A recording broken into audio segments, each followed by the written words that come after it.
When Jeff Comes Home, Chapter 2.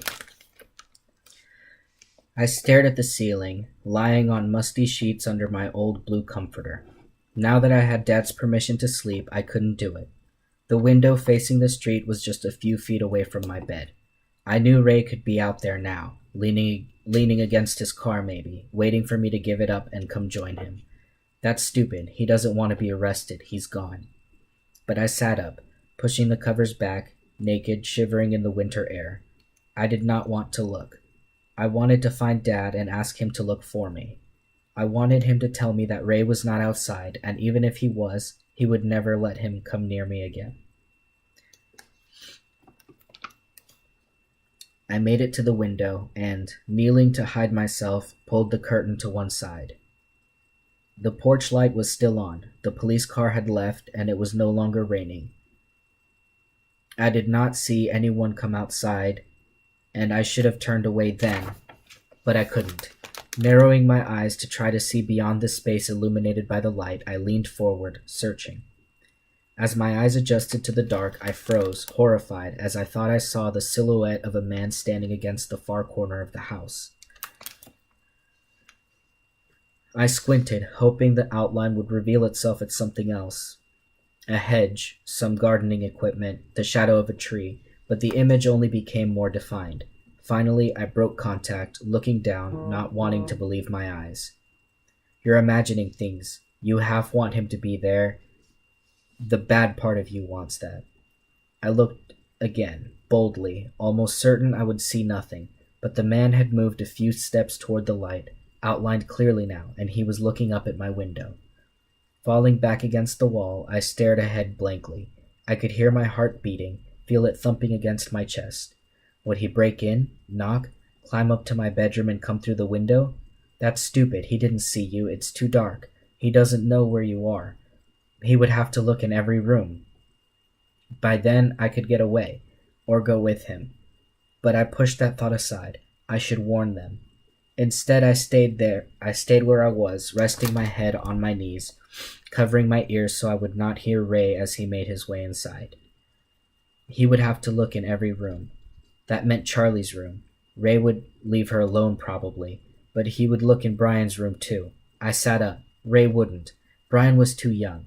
I calculated desperately. He was only 11. No way. But even as I told myself that, I was grabbing my rain-soaked clothes off the floor. I dressed quickly, then opened the door to my room. Stepping outside, I caught a glimpse of someone moving toward me down the hallway. Trembling, oddly accepting, I closed my eyes, waiting for him to arrive. "Jeff," Dad said, "what is it?"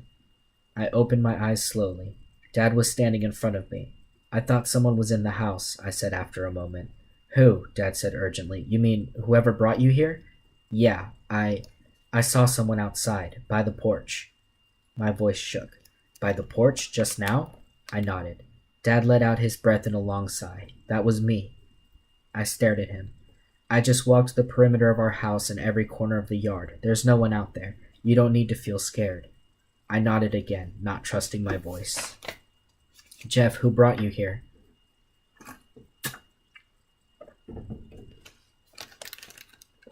I shook my head. "Can I go back to my room now?" "This man, this person, is he the same one who kidnapped you?"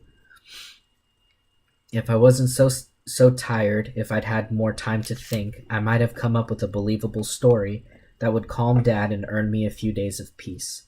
I briefly considered telling him I had hitchhiked to Wayne, but that would bring with it its own round of questions.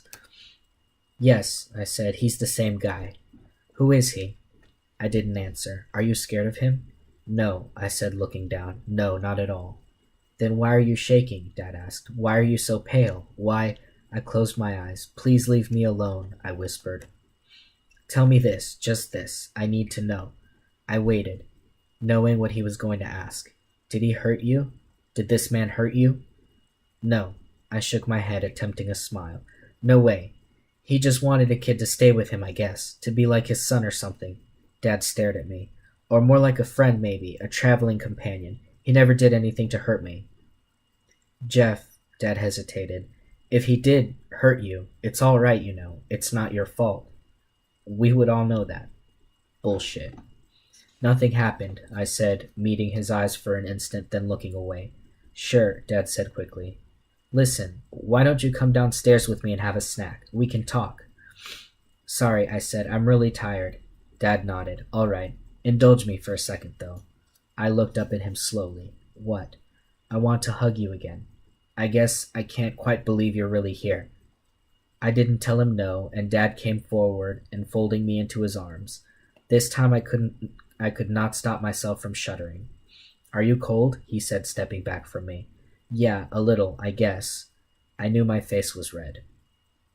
I don't usually turn the heat on upstairs, Dad said, trying to sound casual. You remember that. I'll turn it on tonight for you. No, it's okay. I'm used to the cold. Can I go back to my room now? Sure, he said, but one more favor. I tensed. Leave your door open. I want to be able to look in on you occasionally. Squirming, I said, I don't have any other clothes, and these, I gestured to myself, are wet, so I'll bring you some things of mine for you to wear. My clothes should just about fit you now. He watched me for a moment, looking as if he wanted to say more. Get some sleep, all right?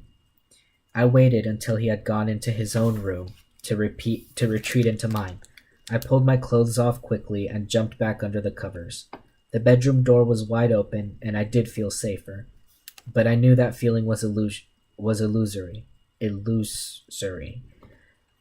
Dad could talk a good game about whether Ray hurt me or not, and that it was okay if he had. Hurt. He couldn't even say the words, though we both knew damn well what he meant. Nothing was okay, or ever would be again.